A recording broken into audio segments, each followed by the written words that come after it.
Well, welcome everybody to today's webinar, which is 10 ways to improve first contact resolution. Going to be a very exciting webinar today. So I'm delighted today to be joined by two industry veterans. Delighted to be joined by Michael Allen from Right First Time, who's wondering if veteran is the right word to be to use. Mike runs a very well-respected program, which I'm sure he's going to talk to us in a minute. And we're also joined by Mike Murphy from Interactive Intelligence. And Mike Murphy has been on a range of these webinars with us and been well liked by the audience. And Mike's going to take us through ways to improve first contact resolution. We'll do top tips from the audience, as ever, with a bottle of champagne up for grabs, and interactive questions and answers. We'll be taking questions from the audience. So we may aim to make this as interactive as we possibly can. So time for a little bit of interactivity. We're going to start with the first poll, which is how do you currently measure first contact resolution? Do you measure it in the contact center, outside the contact center, or both? Michael Allen, what do you think the sort of amount of people that measure it in both the contact center and outside is likely to be? That's an enormously difficult question to start me off with, Jonty. I think probably about a third of the people will say they do both. Let's have a look at the answers.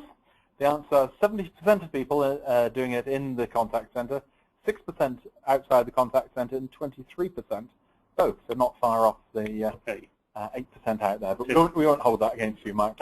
72% of people have voted, and we've got about 220 people on the call so far, which is great. Now just going to share with you another poll we'd like to do, which is just what challenges do you face in improving first contact resolution. You can vote on more than one of these challenges, so just tick all that apply. So the challenges are setting a reliable metric, things outside the contact center, that's things typically outside our control, measuring first contact resolution at an agent level, measuring first contact resolution across channels, or not enough resources. There's quite a long list to get you thinking on that overall. So if you'd just like to vote on that now. Mike Murphy, there's quite a range of choices there. Any ones that you think might come up? Yeah, I think with this subject, it's quite an interesting subject, really.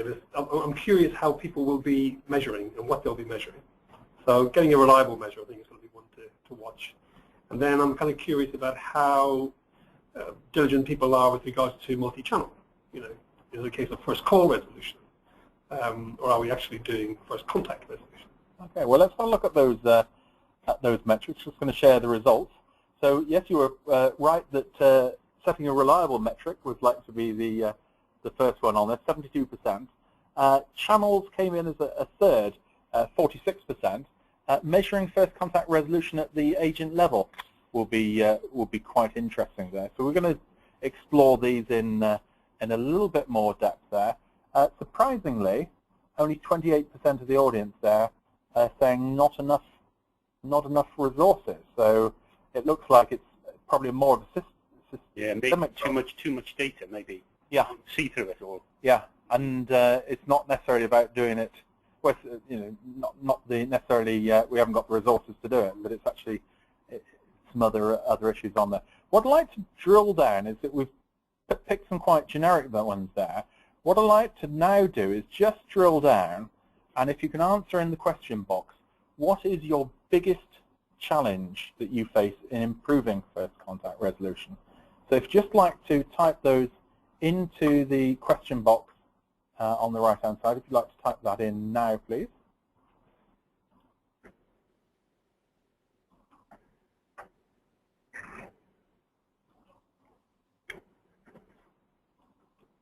And we're starting to get some ones coming through. Simon has said one of the problems he faces is accepting compensation. Doya has said the problem is a reliable CRM tool. Nagarajan has said, I don't know how to track first contact resolution, so we'll hopefully pick up on that. Resourcing and coaching to measure, says Sarah. Having agents with a good understanding, sort of flooding through now, I can barely read these quick enough now. Limitations of reporting tools, working out what constitutes a first-time fix and how to approach it. Biggest challenge, certain errands require contact with outside actors and or checking on things that haven't yet happened. Those are, I guess, outside the contact center. Tracking seems to be quite an issue. Definition of first contact resolution, something that Helen faces, and I think that's probably quite a difficult one. Monica said a customer's perception is difficult to manage where customer rates if it is a first contact resolution. So I guess that's a definition problem again. Complexity of answers, says Melanie.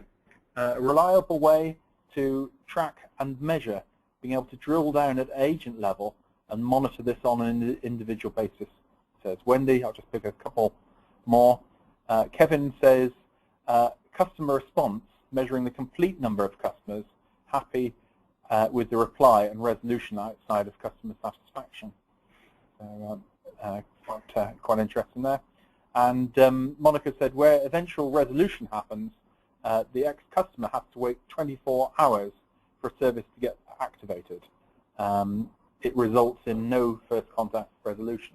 So I guess that's a systemic challenge within the business. You've got to wait 24 hours for a process in the rest of the company to catch up happen. I mean, that's quite a difficult one, Mike Allen, to deal with. Is a good example I often use when we talk about people who expect their bins to be collected. So somebody rings in and says, my bin hasn't been collected, which is a demand failure outside the contact center. Can you sort it out?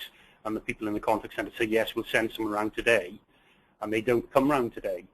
So you have a lot of focus on the measurement, particularly what the agent does. The agent did it, or the agent did it wrong.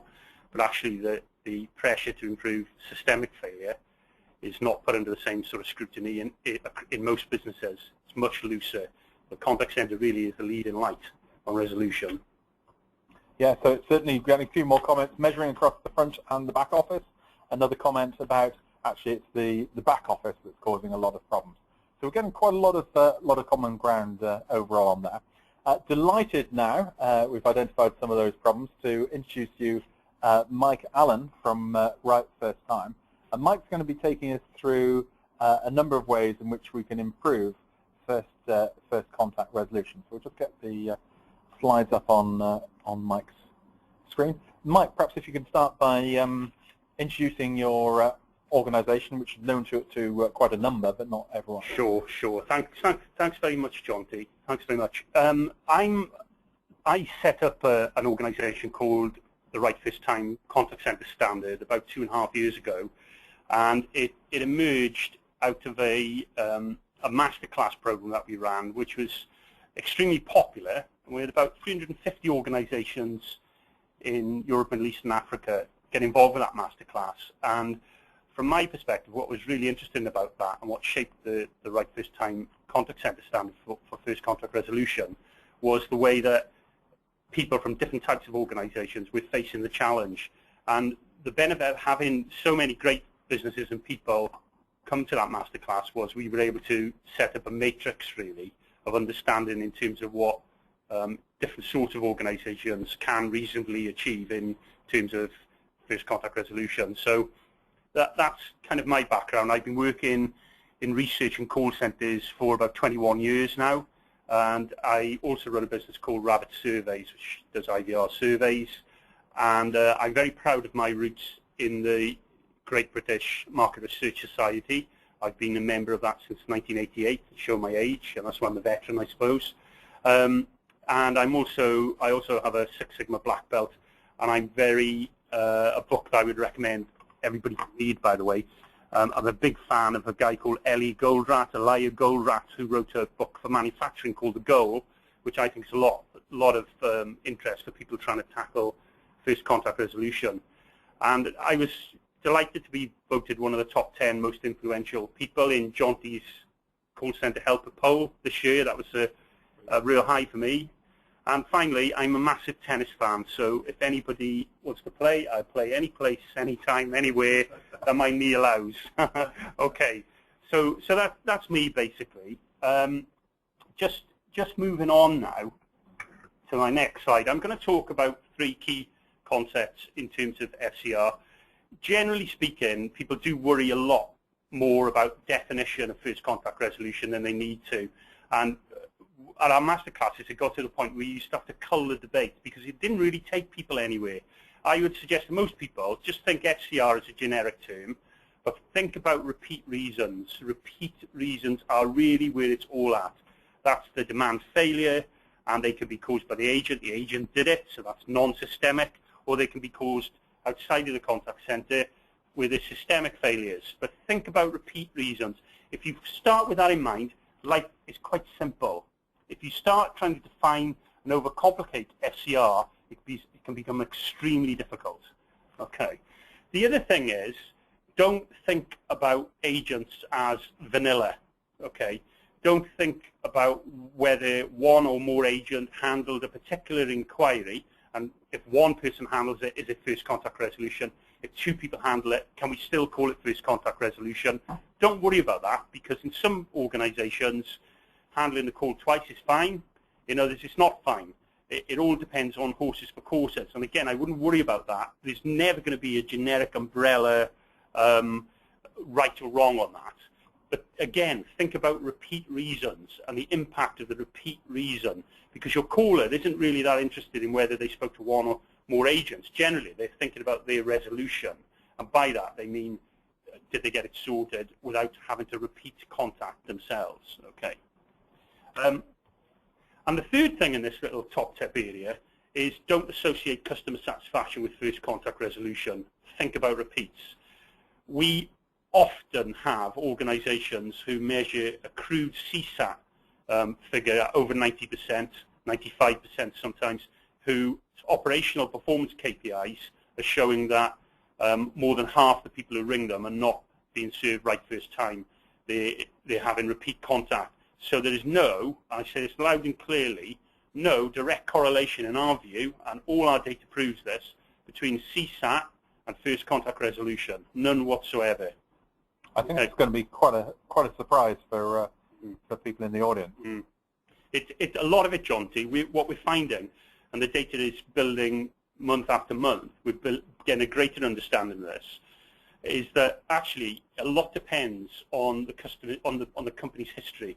So if you have a long-established brand, a loved brand in a business that people have grown up with, they'll actually keep giving it high customer satisfaction, even though, in point of fact, the organisation is not serving their needs very well. And then what happens? You see that yourself, Mike, do you? I do, yeah. I do. I recognise that loyalty is very strong with the brand. Yeah, it's very strong. But I think in this current economic situation, when the brand can push and push and push, but then all of a sudden it implodes and the brand's gone and the business is gone, and it's gone down the Swanee, still achieving a 95% customer satisfaction level, but the repeat reasons have pushed people into competitors. So the key thing is repeats, repeats, repeats. Think about first contact resolution in terms of repeats. The other thing is, I would strongly recommend that people move to monthly tracking of first contact resolution from the eyes of their customer. That's a key tip. You need a monthly, business-wide, publicised FCR rate. I'll just repeat that. You need everybody to have a first contact resolution rate. Across the business, everybody knows it, everybody sees it, everybody sees the goal of moving that down. Now, that's at company level.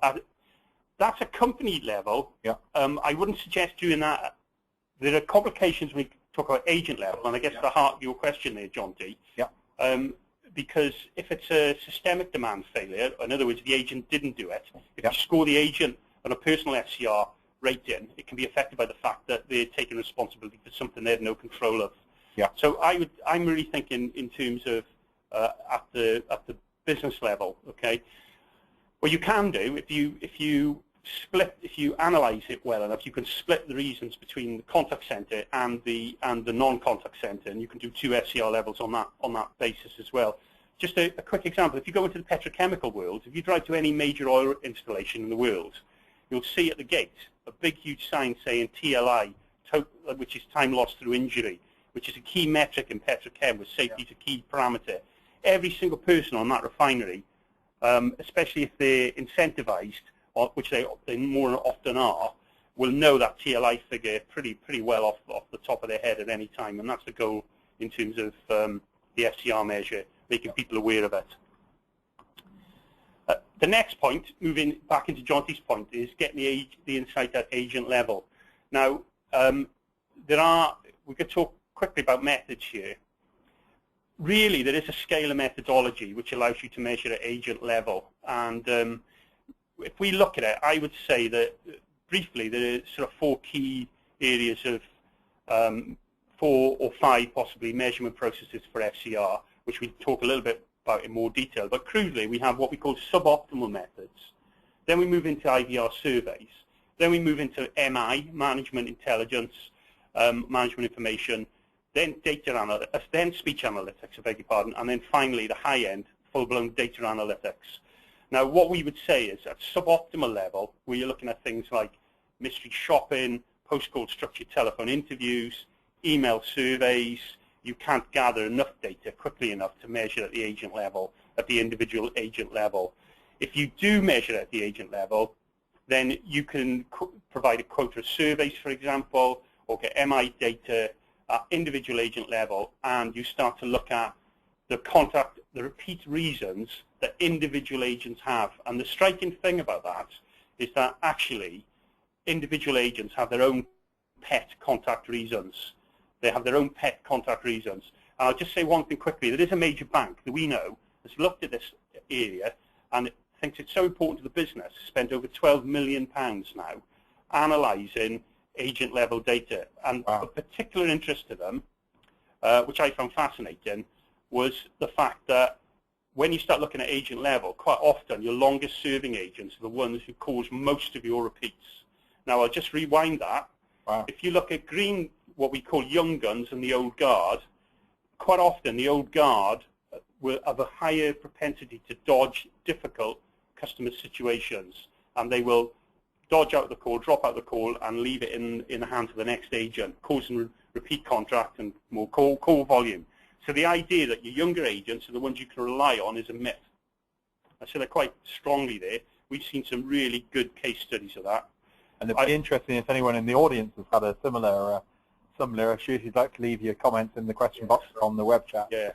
I think the key thing there, when you gather an agent level, do not assume that your old guard, your more experienced agents are going to be less of a problem on generation of repeat reasons than your newer guys. Okay. Okay. We're now just going to move across to a poll, and the poll is to do with the number of reason codes that you have. How many individual repeat reason codes do you have in your contact center? So just put the voting up there. The answers are none, 1 to 4, 5 to 12, 13 to 99, or 100 plus. So quite a range of different choice there. So be interesting to see the number of repeat reason codes coming through. So if you'd just like to vote in the box.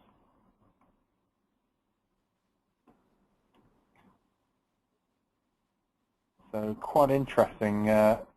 Mike, you're probably going to know the answer to this one.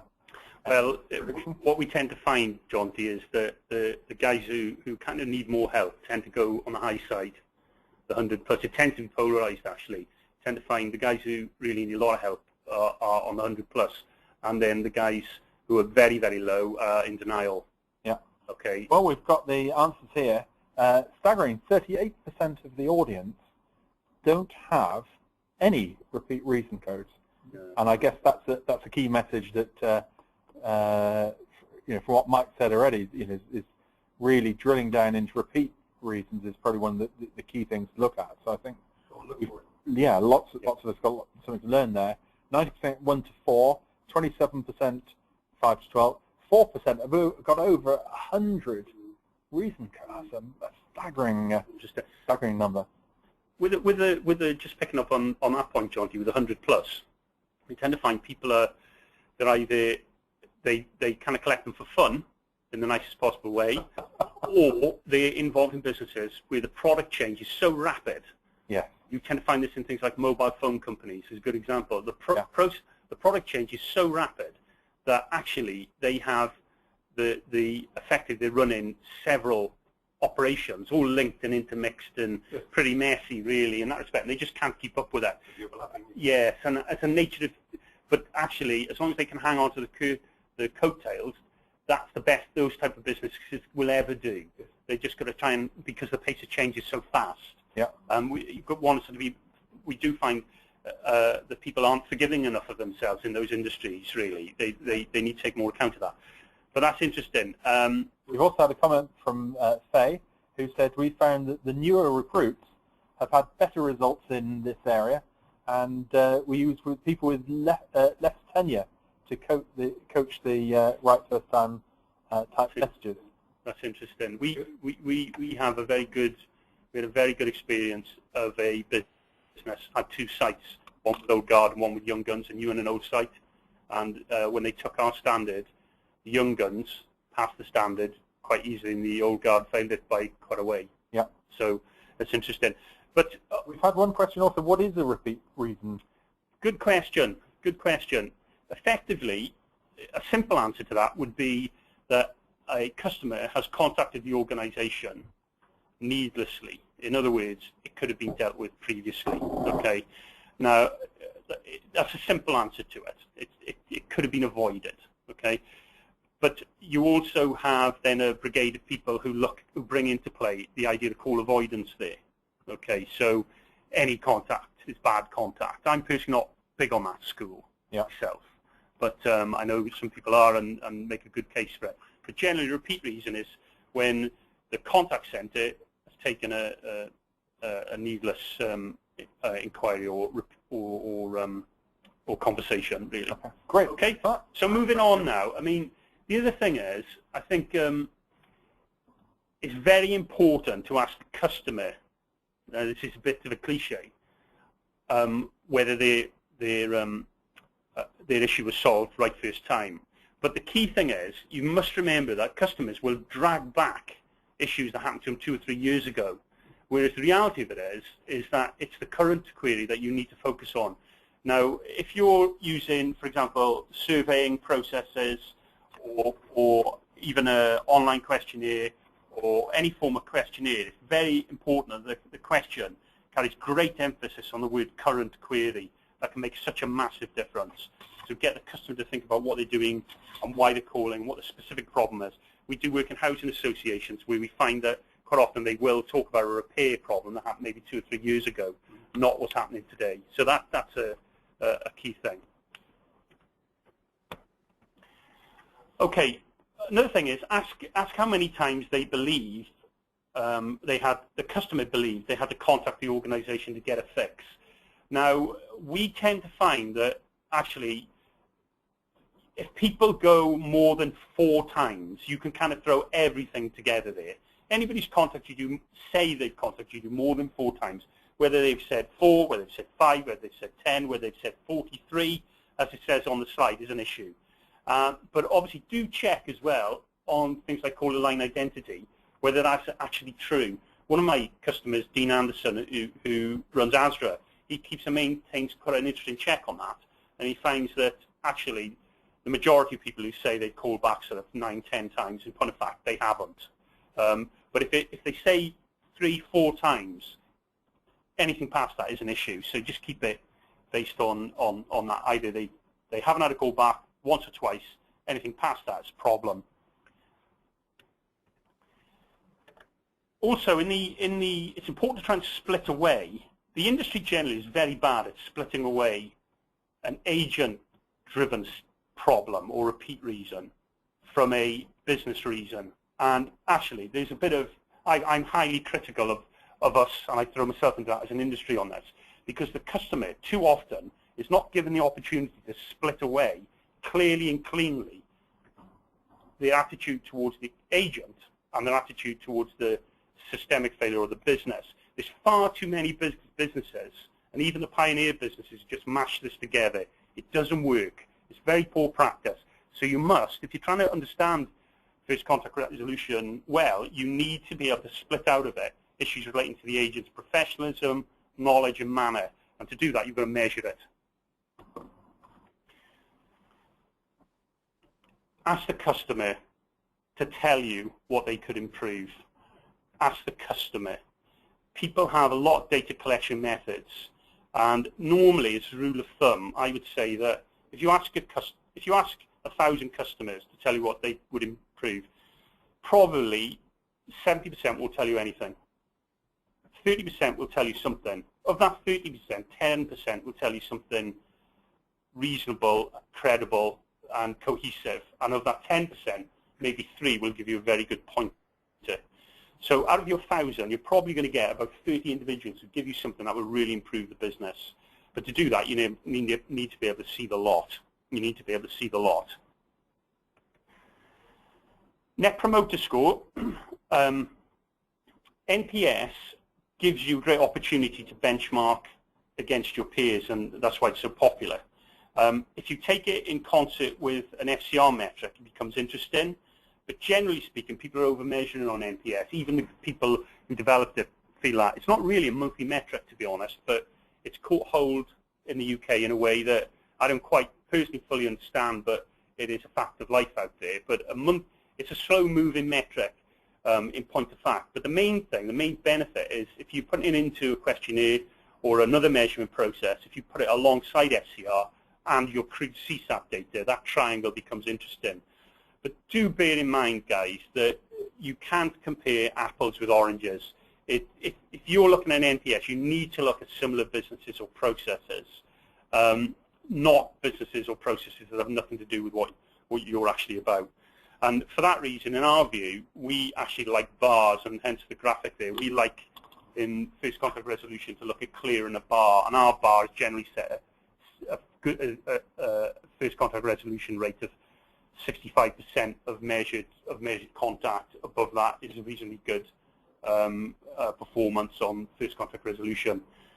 The other thing we would say on this side is that if you're using call recording, and many people will be today, whether you've got a simple system or a really sophisticated system, the bottom line is that because you're date stamping and time stamping your surveys, you can obviously link that to your call recording. So looking at the interesting surveys that you get at the agent level, you can actually then go into your call recording system, and when you're calibrating FCR at the agent level, you can play the questionnaires where things went wrong, and also run alongside that the recordings back to your agents. So go in and listen to specific calls where the callers have been unhappy, using a surveying process alongside your call recording potentially. Or if you've got speech, obviously you guys can do that, but not everybody can afford that.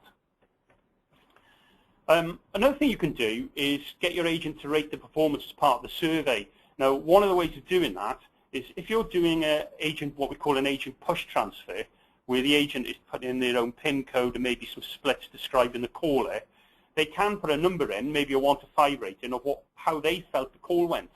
Now, by doing that, you get a big benefit really, because you get a degree, you start to foster more honesty and less cherry picking from the agents if you do it that way. And you only need to punch in one number. So that's a nice little addition to put in. Now, finally, I'm just going to break out of this a couple of issues which go back to that question Jonty posed to me before about what are repeat reasons, and I hope we'll flesh it out a little bit in here. But the main thing I'm going to look at here is things that relate to the agent doing it, the agent did it, or non-systemic demand failure, as the lean guys and Six Sigma guys would call it, or on the other side, systemic failure, where the system did it, okay, or a process in the business did it.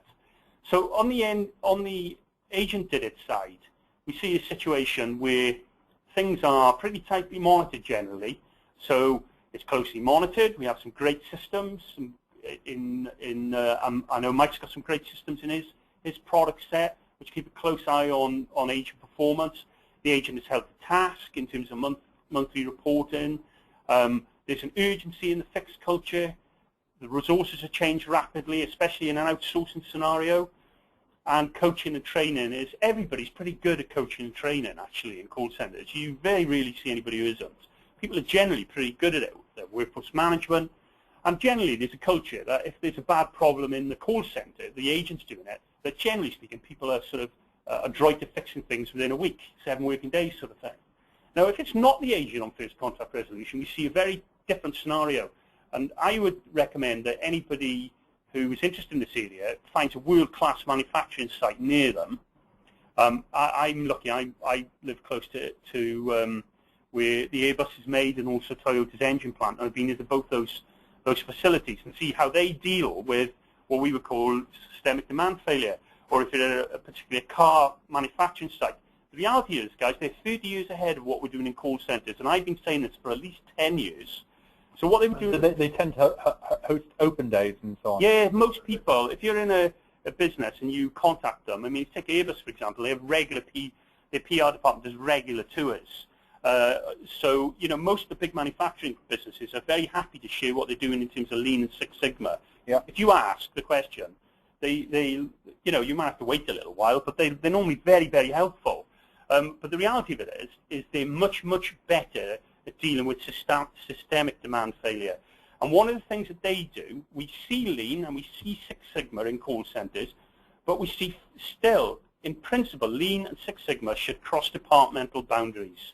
It should cross outside of the business into component suppliers, yeah, into outsources, in-house and outsources. But the reality of it is, it's still too bound up in departmental boundaries. Mm-hmm. And in the world-class manufacturing site, that isn't the case. Okay, that isn't the case.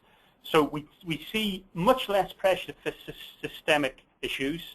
We see political, departmental, inertia-type barriers still out there. Far less urgency than when the agent did it.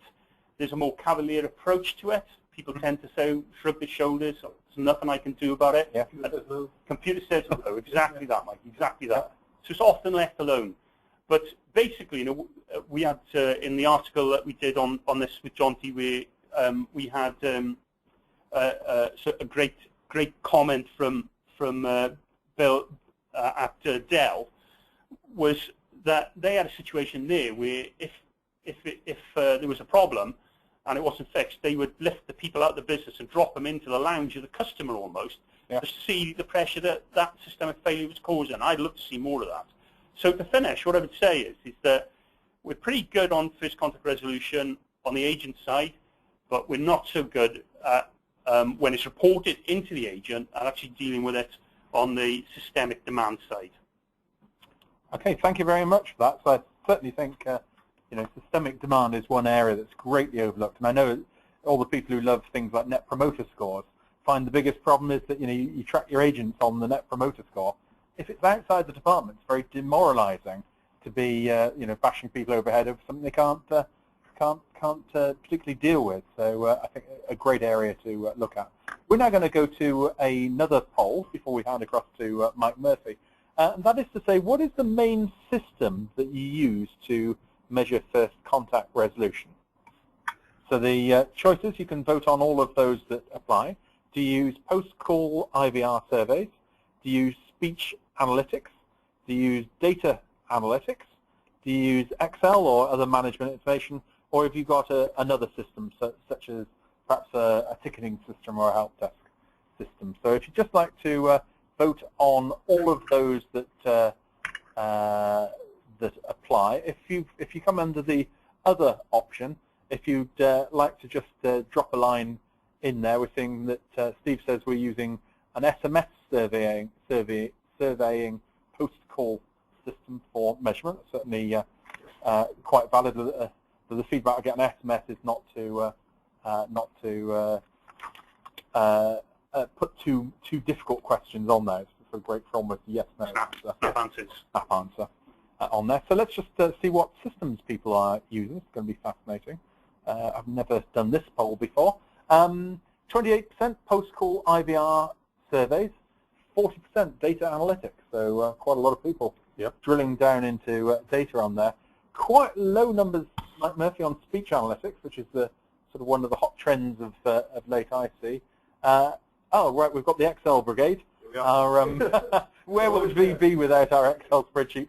29% other. So quite another thing. Siobhan has said they use reports off their system for call volumes and CRM ports, the number of inquiries raised, which is not quite first contact resolution. Lizette says they use CLI reporting by skill and agent. Joe also uses SMS messages. Dawn says we use emails following a query being closed. Wendy says they use help desk software program with reporting tool on each record.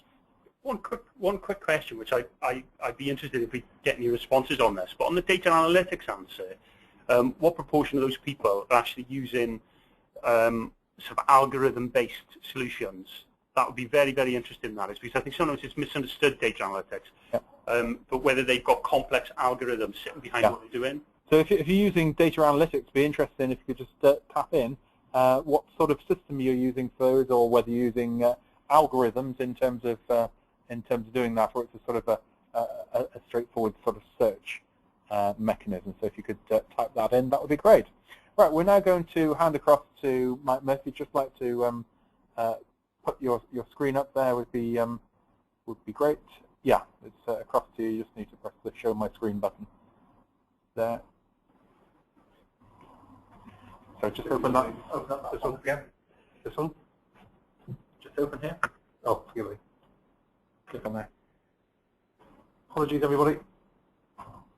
Off we go. So just the full screen mode now.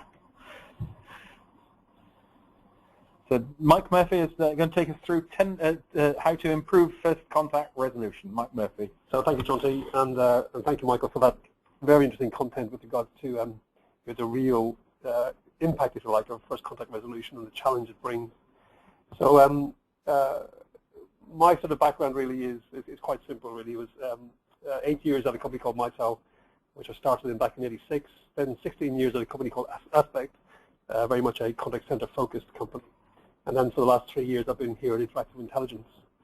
But what's interesting about your like your organization's title, Michael, is the right first time. So I kind of came across the phrase of right first time back in 1987. And the company I was working for then, Mitel, were looking to introduce quality into their manufacturing process. It was interesting that you mentioned manufacturing in your sort of speech. But certainly there, if you will, the mantra around achieving quality was just do it right first time. And if you kind of focus on that and make all your processes revolve around that, you will achieve quality.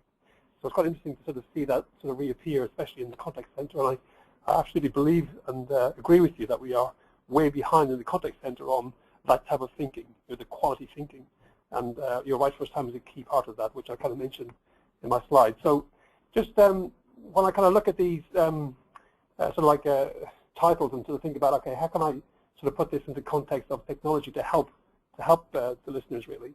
I sort of first thing I think about is like, well, what tools do I need to help me to be successful if I want to try and embark on improving my first contact resolution?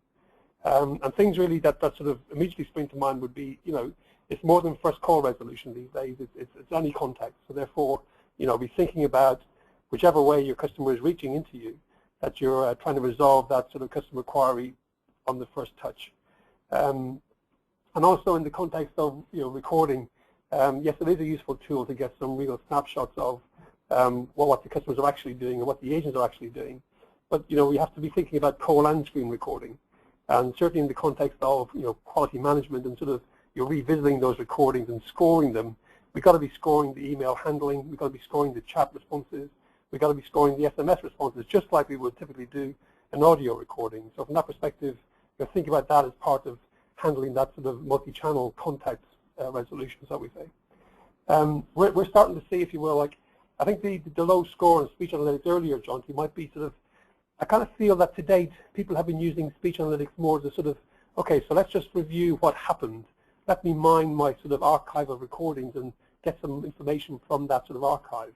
Whereas our philosophy is very much, I'm looking forward with speech analytics and I want to sort of know what's happening right now with what the customer is saying. So in that sense, perhaps like real-time speech analytics would be less adopted, perhaps, than sort of. Yeah, I think a lot of people are using it for quality monitoring. But look back to pick, 10 calls to analyze their agent. Yeah, go into the archives and sort of pull out information. But our view is we should be looking forward, and sort of your real-time analytics is kind of what our philosophy is about.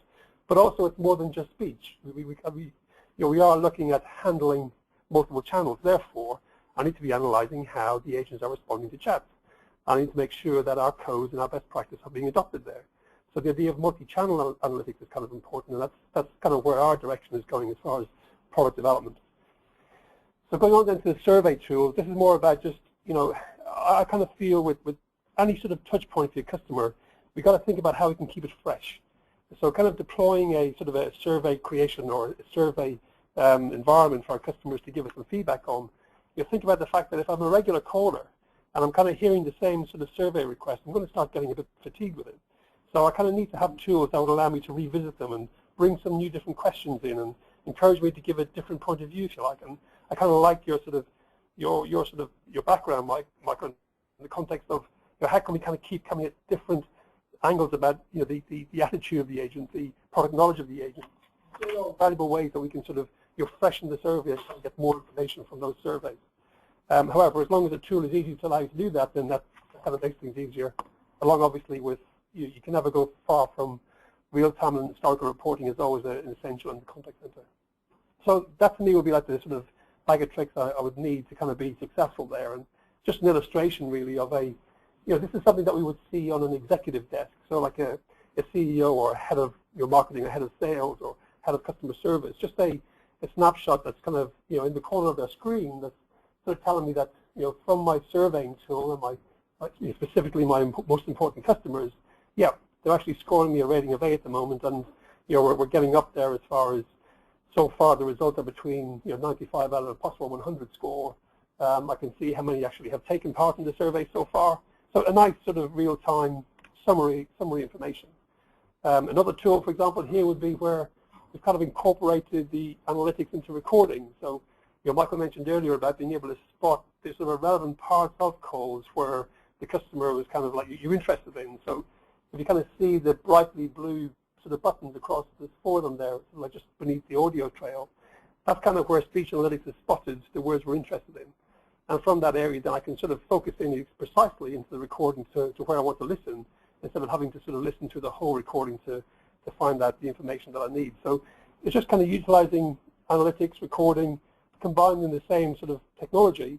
And you can see there we're actually using a tag of that recording to track first call resolution. Interesting that we use first call resolution in our own demo, but in the context of, you can see there that supervisor looking at those recordings is then going to say, right, I can tag that as a yes, completed in the first touch versus not, as the case may be. So just an illustration, if you like, of some of the tools that are available to us today.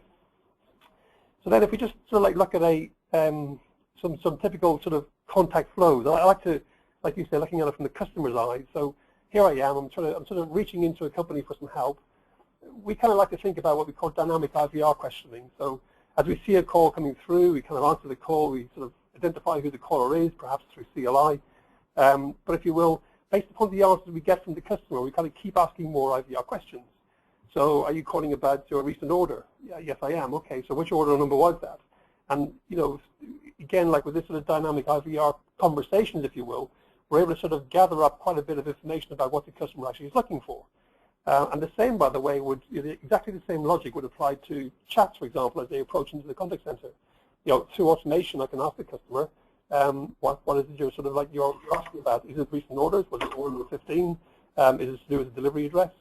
So if you can imagine, I'm sort of starting to see a lot of information about this sort of interaction, and now I can sort of go off into multiple systems to find out the answers to those questions and kind of build up a, before I deliver to an agent, I've got a good sense of what this customer actually you're looking for. And then if I go on to the sort of like the fulfillment part, then, okay, so I now know who the customer is, I know what the problem is, I know it's related to a delivery issue or a billing issue. Therefore, when I present this to an agent, I'm kind of empowering the agent with all the information that I've learned so far, so they can A, confirm that, yep, we've got it right and we have got to fix that issue. But B, if you will, if the question is about billing, then I'm going to pop a billing screen to the agent to help them quickly resolve that issue. So you can kind of see where, if the customer was answering the questions in a different way, we would sort of populate the agent screen with different information. So we're kind of bringing the technology in a dynamic way, sort of like a real-time way, so like populating the information that we hear to give the right sort of fast response to the customer. And then don't forget as well, when we kind of look outside the contact center, and this is quite interesting from the comments we've heard so far, asking the expert, kind of reaching into the back office perhaps, with unified communications and presence is a really nice way to do that. And then, like I said before, from my sort of earlier career, getting it right first time is the key thing. So, learning from these interactions, finding out what we can do to improve the searches, improve the questions in the IVR, and getting better responses time and time again. And then obviously don't forget to update your history file. But if you will, I kind of see those as like the tools we use in the contact center. We sort of heard about in the polls that quite a lot of activity is happening outside the contact center, and this application really, really starts to resonate strongly here, because if there is a gap in your process, then stand by for customers contacting you. They will find it.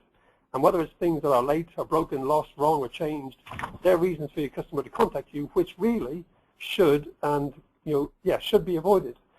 So from when we kind of launch or deliver our sort of process automation technology, what we're trying to do is help customers revisit each process. Automate the process in software where possible and eliminate these gaps. And then sort of being proactive with the customer by updating them on sort of like successful stages through the process, like, just to let you know we've had successful credit check, or just to let you know we've, the delivery has been dispatched, or just to let you know that we have received the information back from our the approval process and it was successful. So those kind of automated updates, be they SMS messages or emails, just reassure the customer that their request is actually being handled, and it's not a case where it's kind of silent and is there something going wrong. And that kind of gives a nice, efficient impression of your organization to your customer, and again reassures them that, I've made an inquiry, I can see that you are actually getting on with it. So therefore, I don't actually need to contact. So maybe interesting, maybe not, but something which we feel is becoming more and more important. So that's really what I had to say with regards to first contact resolution, and it'll be interesting in the feedback from yourself, Michael, Jonty, and obviously the audience. Okay, wonderful. Well, thank you very much for that, Mike Murphy. We're now at the part of the part where we're going to go through your top tips for improving first contact resolution. There's a bottle of champagne for the best tip. We've had quite a number sent in, but there's still a chance to win that bottle. I know our champagne budget is very high, and we never get a chance to take a drop of it. No, I'm afraid you can't. So, right, first tip, on the phone or in a chat, always ask the control question. Is there anything else I can help you with? And in emails, always provide additional information on what is deemed or related to of interest to the customer's issues. I think that's quite a good one to do. Christopher said, my tip is to avoid conflicting KPIs. The biggest focus should be by removing the average handling time from your I don't know if I agree with that, to be honest with you. I think in businesses where they are in very competitive environments, say utilities or media where they're selling broadband or things like that, actually they might want to push the average handling time up, because the time they've got people dealing with customer issues on one side, they've got another team of people trying to sell to those customers on the other. Yeah, well, I think that's what Christopher's saying. Is he? Remove this from the... I beg your pardon, Christopher. My apologies. You've got it absolutely right. Yeah. So well done, Christopher. This gives the advisor time to build rapport. The sad thing is average handling time, #1 metric in contact centers, and it sends the message, get off the phone and get on to the next one.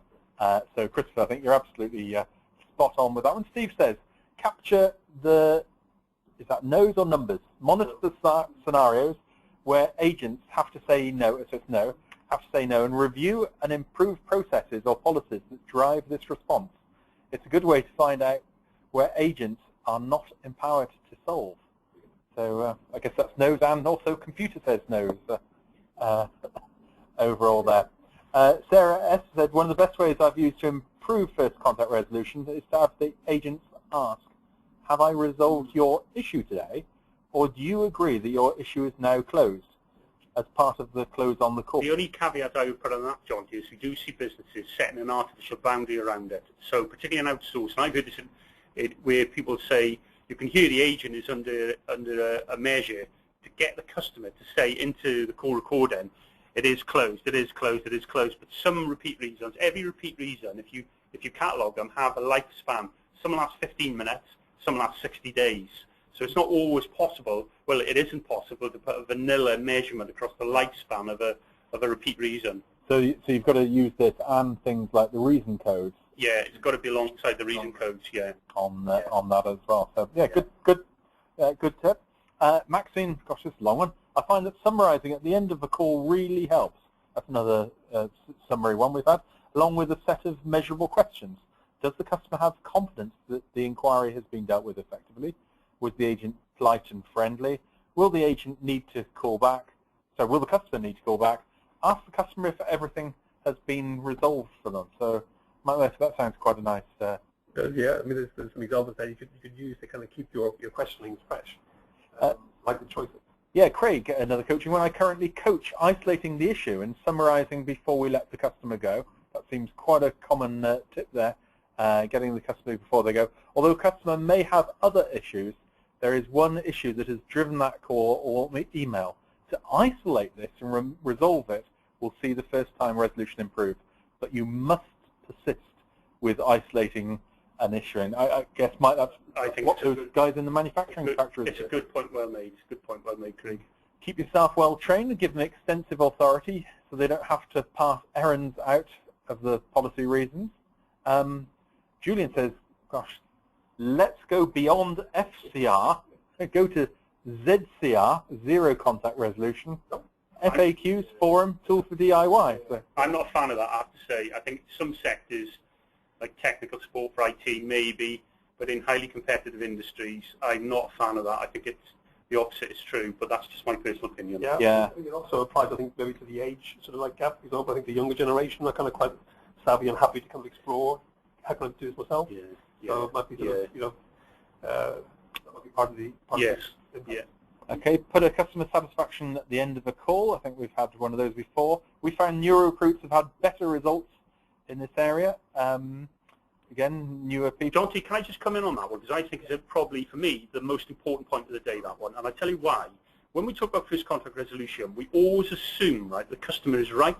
The biggest repeat contact reason across all businesses, all organizations, is people chasing money they're not entitled to. Good example would be they've gone overdrawn. The bank is entitled to charge them a fee for that. It's unauthorized. Yeah. And they keep coming back in time after time after time, demanding that they don't pay that charge. But the reality of it is that type of first contact resolution, especially in this type of economic situation, the agents have to hold the party line. And what you find is that the older agents, when it's a commercial issue or it might be a rental issue or something like that, the older agents dodge the bullets, whereas the younger ones will say no. So Faye's point there, I think, is a very good point. Very, very good run there indeed. Get FCR to agent level using reason codes. I think Joe is exactly tied in. I see Mike Allen here smiling at that Joe. one. Our greatest tip for improving first contact resolution is ensure all agents have in-depth knowledge of the product. That's certainly quite a key one there. Mike Murphy. Absolutely. I mean, well, so certainly things like the quality management tools will help you make sure that you are getting the right answers to the right questions, and they are sort of keeping to the company line. Sarah talks about contact driver analysis across teams within the business, not just the contact center.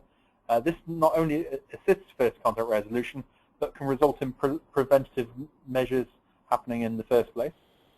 So we'll just take a couple of questions now. Nadeem said, where do the guys think customer effort metric sits along first contact resolution, if at all? I think yes. I think customer effort is a good metric to have. I think certainly we're seeing more and more of our clients run a customer effort question within the questionnaire. I would say, Nadeem, if you can get a metric in there, but it is about customer journey to some extent. Where I think a good place to look at customer effort is if you're monitoring, if you're the sort of brand that has a strong social media presence, looking at what's coming through on social media is really helpful in terms of customer effort, really helpful. I think it's more difficult to measure from a one-time questionnaire. What we're seeing when people are trying to deal with this with FCR is they deploy more than one questionnaire at different stages in the customer journey. So instead of having one big questionnaire, they might ask a flash question at 3 or 4 points, touch points.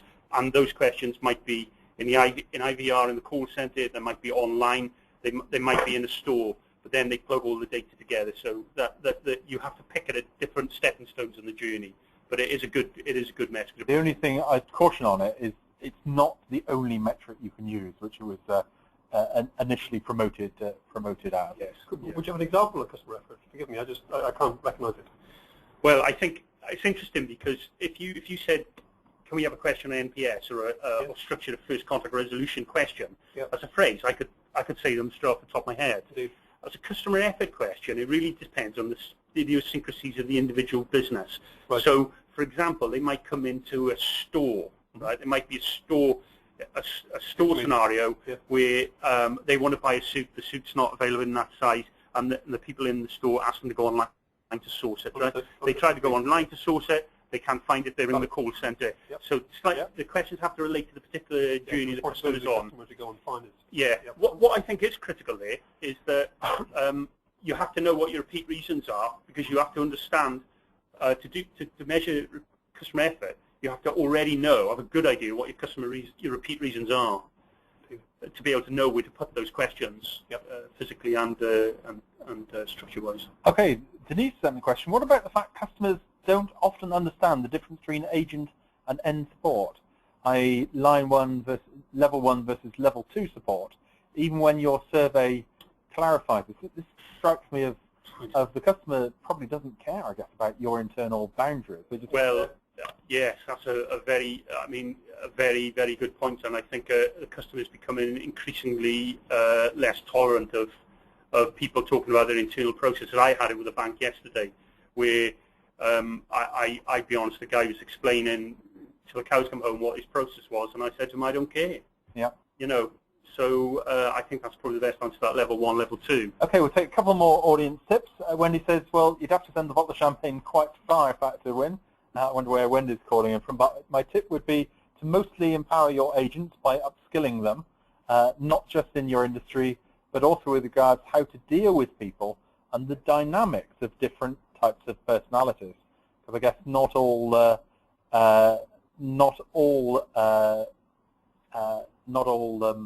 personality types want to be handled in the same way, and I guess that has some bearing on first contact. I don't know if Mike's come across this, but I've heard recently that people are recruiting more and more from bars. They're going actively out to find bar staff. Okay, interesting. Well, that'd be interesting. If anyone in the audience is recruiting bar staff, I know companies that recruit hotel frontline staff because they find they've got the customer service skills and they can train up. I can remember several years ago there was a notion about being able to sort of like, segment your customer into one of your 4 personality types and kind of route then that to appropriate one of 4 personality-wise. So it's quite interesting. I've never actually seen it come into fruition, but it was at one stage being a way to do personality routing. Last tip from Craig: we get our advisors to self-assess their calls, calibration sessions, make them realise what they need to improve. This works with both the new and... Sorry, Craig, I don't buy that, I'm afraid. I think, I'll give you an anecdote without mentioning the name. I know a lady who was a real mother hen. She had a 30-seat, not a massive call centre, 30-seat call centre. She was allowing her agents to do that for years. We put a survey in and we found the people actually even knew their children's names. Wholesale abuse. You don't do it. In my view, you don't do it. Interesting. Right, it's all we've got time for. Slide